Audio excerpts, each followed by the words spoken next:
incidentes en la penitenciaría del Litoral. Varios agentes de policía han resultado heridos. Mientras tanto, un amotinamiento se registró en el Centro de Privación de Libertad de Cotopaxi. Exautoridades denuncian amenazas e irregularidades dentro de la Contraloría. Estas declaraciones se dan en el marco del proceso de juicio político contra el excontralor Pablo Celi.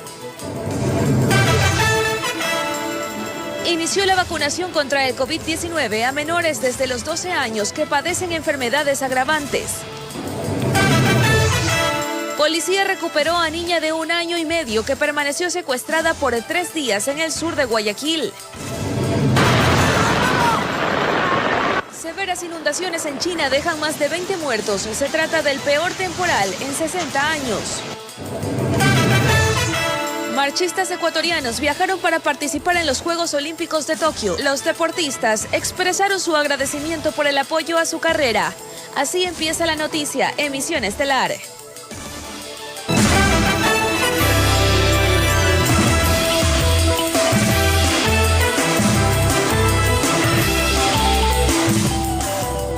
Amables televidentes de todo el país, buenas noches y bienvenidos. En pocos minutos les presentaremos un informe especial con nuestro compañero Julio César Saona sobre los enfrentamientos registrados en la penitenciaría del Litoral. Esto más adelante. Por ahora vamos contigo, Adriana. Buenas noches. Así es, Ana, y queridos televidentes, muy buenas noches. Y es que 2 policías resultaron heridos durante disturbios registrados en la penitenciaría del Litoral la tarde de este miércoles, que sería producto de un enfrentamiento entre las organizaciones delictivas Choneros y Lagartos. Veamos. Los incidentes se produjeron aproximadamente a las 17 horas en la penitenciaría del Litoral. Se escucharon disparos, por lo que la policía ejecutó rápidamente un operativo con sus unidades tácticas, pero 2 servidores policiales resultaron heridos. Han sido inmediatamente trasladados a las casas asistenciales para que sean atendidos y se presume que también habrían heridos PPs. Los disturbios se registraron en los pabellones 8 y 9. Aparentemente sería un enfrentamiento entre los choneros y lagartos. Está por confirmarse, hay muchos detenidos en el sector y tenemos en estos 2 pabellones y tendríamos que verificar a ver si efectivamente se trata de tal o cual organización criminal. El Servicio Nacional de Atención Integral a Personas Adultas Privadas de Libertad y Adolescentes Infractores informó que agentes de seguridad penitenciaria, Policía Nacional y Fuerzas Armadas activaron el protocolo de seguridad y ejecutan operativos de control ante estos incidentes. Informó Adriana Peralta. Y en efecto, durante horas de la tarde se registraron incidentes en el interior del Centro de Privación de Libertad de Varones del Guayas. Se conoce que dentro del lugar se escucharon detonaciones y que habría policías heridos. En este momento nos enlazamos con Julio César Saona, quien se encuentra en el punto. Ver que ingresó un vehículo de medicina legal de la Comisión de Tránsito del Ecuador acá hasta esta zona, la penitenciaría del Litoral. Más temprano, a las 17 horas, pues se registraron incidentes, se escucharon detonaciones. ¿Y cuál fue la novedad? Es que por lo pronto la información que nosotros manejamos es que serían 3 policías heridos. Esto se dio en los pabellones 8 y 9 al interior de este centro carcelario. Por eso es que hay algunas personas que están acá, familiares de personas privadas de la libertad, más que nada pues esperando algún tipo de información. Hemos visto que también gran cantidad de policías han ingresado, han salido, y también elementos de las Fuerzas Armadas, así como de la Comisión de Tránsito del Ecuador, se han mantenido acá en este punto para cualquier tipo de novedad. Vamos a tratar de conversar un poco con los familiares, las personas que están en este sector, para que nos amplíen un poco la información de lo que ocurre, o por lo menos lo que les han dicho. Cuidado que hay un vehículo del Grupo de Intervención y Rescate, me parece que hasta acá. Vamos a hablar con una señora que está en este sector. Señora, buenas noches, la molesto nuevamente. Información, ¿qué es lo que les han dicho? ¿Qué es lo que les han confirmado por lo pronto acá en este punto, en la penitenciaría del Litoral? No le han dicho nada, que esperemos que pase un poco para dar información, nada más. ¿Usted tiene un familiar acá? Sí, aquí está mi hijo. Correcto. ¿Desde qué hora se ha enterado de que hay incidentes al interior de la penitenciaria? De la 1 de la tarde. Correcto. ¿No les han dicho absoluto y completamente nada? No, no le han dicho nada. ¿Se ha podido comunicar con su hijo al interior? No, tampoco. Correcto. Muchísimas gracias. Bueno, esa es la situación que se vive hasta ahora de la noche. Vamos a tratar de conversar con más personas. Me parece que por acá también hay familiares. Buenas noches. ¿Algún tipo de información que nos puedan dar, que les hayan dicho? Bueno, los familiares lógicamente están quizás un poco atentos y más que nada sorprendidos de lo que está sucediendo a esta hora acá en la penitenciaria. Confirmamos hasta hace pocos minutos un vehículo de medicina legal de la Comisión de Tránsito del Ecuador ingresó hasta el exterior, hasta el interior de la penitenciaría del Litoral, acá en la vía a Daule. Más adelante nosotros ampliaremos la información. Adriana, tú tienes más detalles de la jornada informativa. Buenas noches. Correcto, Julio César, gracias por ese reporte. Son las 22:06. Por favor, quédate en el punto, que volveremos a hacer contacto contigo en cualquier instante. Muchas gracias nuevamente. Vamos con más noticias, amigos televidentes. Luego de varios días, la policía logró recuperar en el sur de Guayaquil a la menor de 1 año 6 meses que había sido secuestrada y detuvo a una pareja acusada de haberla raptado. Los agentes entregaron la niña a sus familiares luego que se le efectuara un chequeo médico. Luego de 72 horas de permanecer secuestrada, la pequeña Aisha Rafaela, de 1 año 6 meses, regresó a los brazos de sus padres. Agentes de la Unidad de Antisecuestros de la Policía Nacional logró su recuperación en horas de la madrugada de este miércoles, en el sector de La Playita, al sur de Guayaquil, cuando una pareja cargaba a la menor y al percatarse de los uniformados, intentaron huir, dejándola a la menor botada. La Policía Nacional, a través de la UNACE, hicieron las investigaciones pertinentes para dar con los causantes. Justamente estaban dirigiéndose donde se encontraban estas personas, al notar la presencia policial, se dan a la fuga y dejan abandonada a la niña en la vía pública. Queremos demostrar con esto que la Policía Nacional no puede dejar en la impunidad ningún tipo de delito. Los implicados fueron presentados, un hombre y una mujer, él de 20 años, mientras que ella de 32 años. La madre de la niña recuerda el momento en que le arrebataron a su hija cuando salía a reciclar e incluso pudo identificar a uno de los secuestradores. Estoy feliz de tenerla conmigo, contenta de tenerla sana y salva a mí. ¿Usted identifica a estas dos personas que secuestraron a la niña y que fueron detenidas por la policía? Sí, no las conozco, no sé quiénes son, pero varias personas me habían dicho que me la iban a quitar, entonces que... ¿Por qué? Porque querían vender a otra familia. Y no sé, al final necesitaban plata, no sé, y a costillas de otro. Los detenidos no tienen antecedentes. La policía investiga cuáles fueron los motivos por el cual secuestraron a Aisha.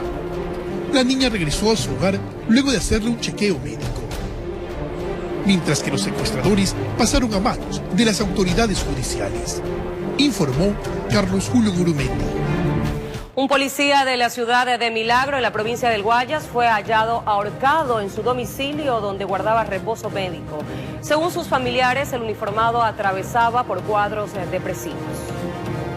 Desconcertados quedaron policías de la ciudad de Milagro, provincia de Guayas, cuando se acercaron a este domicilio para constatar la emergencia que había sido reportada. Nunca imaginaron que al llegar se encontrarían con el fallecimiento de uno de sus compañeros. Se trataba del cabo segundo de policía Walter López, de 32 años. Cumplía días de descanso médico en su domicilio tras un accidente que tuvo en el ejercicio de sus labores, pero decidió suicidarse. Se presume que habría colocado un alambre en el baño de su domicilio.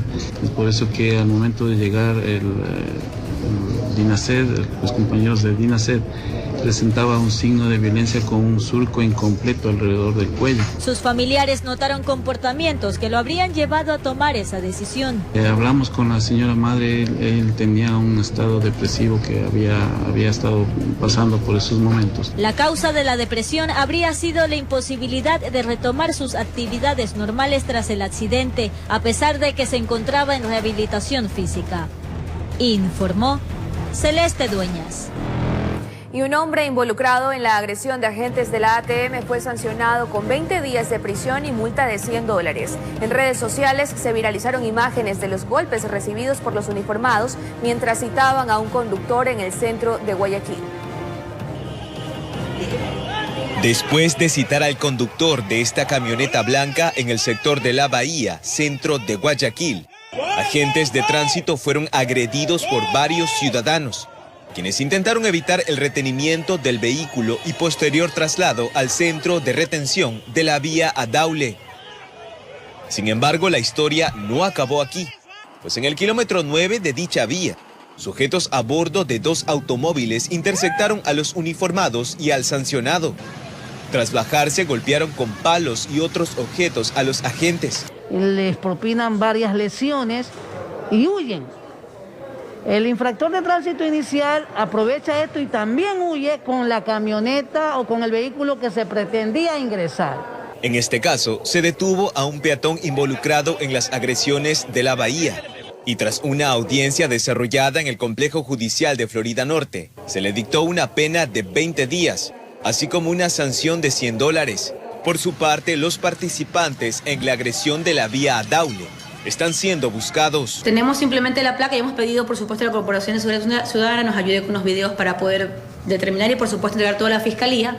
La denuncia que fue presentada hoy día es por el 283 del COIT, que es ataque y resistencia. Hasta la presente fecha, son 5 los procesos relacionados con agresiones a miembros de la ATM en el puerto principal. De hecho, uno de ellos tiene una contusión, le rompieron la cabeza, tiene 10 días de permiso y todos ellos están siendo, por supuesto, valorados y tratados. Tenemos en total 5 agentes agredidos. Informó.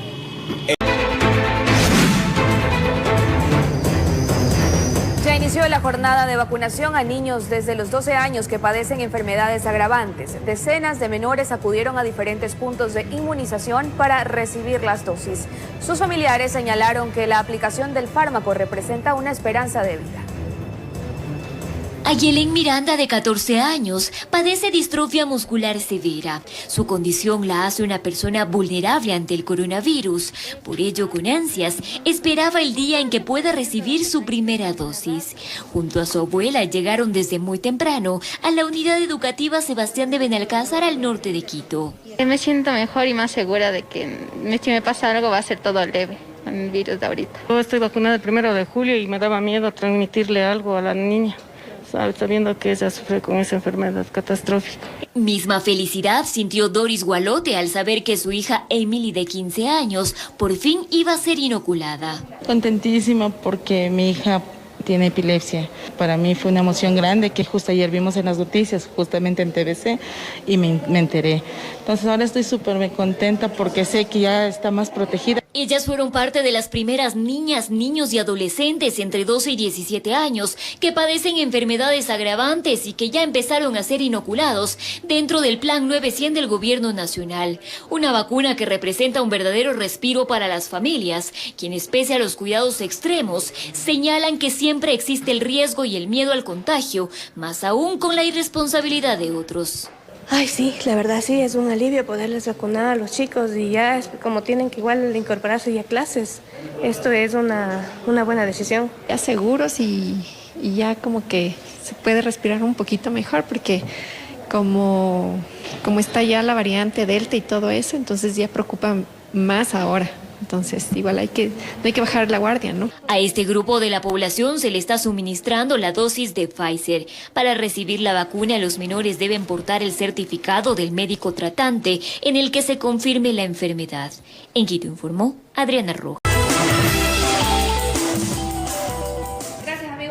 Nosotros continuamos con más información. Un amotinamiento se registró en el Centro de Privación de Libertad de Cotopaxi. Según los primeros reportes, hay heridos entre reos y policías.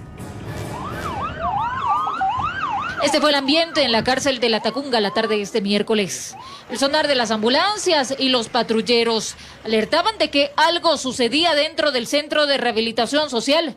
Fuerzas Armadas y policía trataban de controlar la situación. Y de lejos se veían los PPLs subidos en las terrazas de los pabellones. Detonaciones de armas de fuego se escuchaban y es que había temor ante el amotinamiento.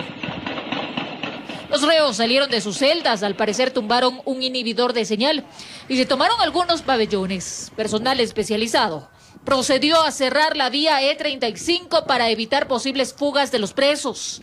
Y ante el incidente, desde la gobernación de Cotopaxi se emitió este comunicado donde se indica que, según el primer reporte, existen heridos entre servidores policiales y personas privadas de la libertad que han sido trasladadas hasta el Hospital General de La Tacunga con resguardo policial para evaluar el desarrollo de su estado de salud. Al momento se desconocen más detalles al respecto. Informó Marilyn Jaramillo. Y cuando son las 22:29, actualizamos la información que se genera desde la penitenciaría del Litoral. Julio César, te escuchamos. Analí, amigos televidentes, nuevamente nos enlazamos para confirmarles la información por medio de redes sociales. Autoridades policiales, más que nada la SNAI, pues confirmó el deceso más que nada de 8 personas privadas de la libertad al interior de este centro penitenciario, además de 13 miembros de la Policía del Ecuador heridos. ¿Cuál es la novedad acá? Es, aparte de la información que estamos llevando a cabo por el tema de las redes sociales, hay todavía movimiento, ambulancias salen desde este punto, también elementos de la Policía del Ecuador, aunque familiares quizás de los privados de la libertad poco a poco, hay algunos que todavía se mantienen en este punto. Recordemos que a las 17 horas se generó algunas detonaciones al interior de este centro penitenciario y más que nada pues la policía está tomando el control de este sector, de este punto. Los pabellones 8 y 9 fueron los que más que nada se vieron afectados. Repetimos la información, el SNAI sobre los hechos suscitados este miércoles 21 de julio en lo que es el centro penitenciario de varones número 1. Informan que se registran 8 personas privadas de la libertad fallecidas, así como 3 miembros de la Policía del Ecuador heridos, ¿no? Aún continúan los operativos al interior de este lugar. Elementos de la Comisión de Tránsito del Ecuador también se han encontrado, por lo menos están en este punto para cualquier cosa, y también elementos de las Fuerzas Armadas se han desplegado en esta zona también para precisamente evitar cualquier tipo. ¿No? Sin embargo, repetimos la información, 8 PPLs fallecidos y 3 miembros de la Policía del Ecuador están heridos. El pronunciamiento de las autoridades policiales acá en este punto, luego de que ya por medio de redes sociales han informado de las cifras oficiales tanto de fallecidos como de heridos. Es lo que podemos informar hasta esta hora de la noche desde acá, desde la penitenciaría del Litoral, en donde todavía hay movimiento y familiares de las personas privadas de la libertad, más que nada haciendo vigilia. Es lo que podemos informar. Le damos paso a estudios. Ustedes tienen más. Buenas noches. Gracias, Julio César. 8 privados de libertad fallecidos y 3 policías heridos. El saldo de estos exautoridades aseguran que detrás de la Contraloría existen varios intereses y denuncian amenazas e irregularidades dentro de esa institución. Estas declaraciones se dan en el marco del proceso de juicio político contra el excontralor Pablo Celi. Detrás de la Contraloría General del Estado existirían muchos intereses, así lo aseguró la excontralora subrogante Valentina Zárate. Tal como está ahora en la coyuntura y el panorama, creo que hay muchos intereses en ocupar ese trono. Estas declaraciones se dieron en la Asamblea Nacional en el marco del proceso de juicio político en contra del excontralor Pablo Celi. Zárate aseguró que cuando estuvo al mando recibió llamadas. Una serie de llamadas que tuvieron distinta tónica. Dijeron que sí, que ellos están preocupados, que tienen una lista de personas que deberían ir a estos cargos, pero que yo no había hecho caso, que yo no había removido a estos funcionarios. Y me dijeron, bueno, te hemos dado una semana. ¿Viste lo que le pasó a José Augusto Briones? Qué pena, ¿no? Al asumir el cargo, Valentina Zárate detectó algunas irregularidades. Al estar en funciones, con que muchos de los informes que son emitidos por Contraloría se aprueban fuera de plazo. Y hay un sentimiento en el área de auditoría de que no pasa nada. Serían alrededor de 1000 informes los que, según Zárate, se habrían aprobado fuera de plazo. El contenido de los mismos es importante porque detalla lo siguiente. Una presunción de responsabilidad, civil o administrativa. Una civil que puede ser una glosa o una orden de reintegro, o una administrativa que puede ser una multa o una destitución. En el marco del juicio político contra el excontralor Pablo Celi, también compareció el exgerente de Petroecuador, Carlos Pareja Llanuselli. Lo hizo virtualmente desde la cárcel de Ambato. Pareja aseguró que el desvanecimiento de glosas que se investiga en la Contraloría es una práctica que viene desde años atrás. La gran estructura que lideraba Rafael Correa requería, a su vez, de varias estructuras en varias instituciones del Estado. Una de ellas era la Contraloría General del Estado y la Fiscalía General del Estado, que eran las bases para que funcione esa estructura organizada. Entonces, en la Contraloría funcionaba una estructura organizada porque tenían que conseguir desvanecimiento de glosas, tenían que conseguir informes favorables, etcétera, etcétera. La Comisión de Fiscalización se comprometió en recibir a Carlos Pareja Yannuzeli para que presente toda la información relacionada a cómo se manejaba la Contraloría General del Estado, informó Valeria Navarro. Cambiamos de tema. Dos parejas que adoptaron nos compartieron sus testimonios a modo de esclarecer las preguntas más frecuentes en torno a este tema e incentivar a quienes piensen en pasar por dicho proceso. Escuchemos. Es la familia Calderón Machuca, que camina junto a su hijo, luego de haber tomado una decisión que resaltan dio luz a su vida, adoptar a un niño. Un poco escalofriante a veces el pensar tantas cosas que se te venían en la mente, pero puedo decir hoy en día que Dios nos ha dado la mejor bendición como esposos, siendo papás. Su proceso de adopción duró 1 año y medio a través del MIES. Su pequeño estaba en una casa de acogida en La Tacunga. Creo que era un plazo acorde porque fuimos trabajando en algunas etapas, teníamos que hacer revisiones médicas, teníamos que hacer revisiones también en cuanto al aspecto psicológico de los dos, y eso fue también un poco de irse alimentando, irse capacitando, irse trabajando y preparando para esta gran decisión. Nos relatan que desde el momento en que tuvieron el primer acercamiento, el amor por Yoyito, como le dicen, de 5 años, solo ha ido creciendo. Llegamos, él se empezó a acercar, nosotros también nos acercamos y de repente fuimos muy sutilmente, muy delicadamente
Quintillí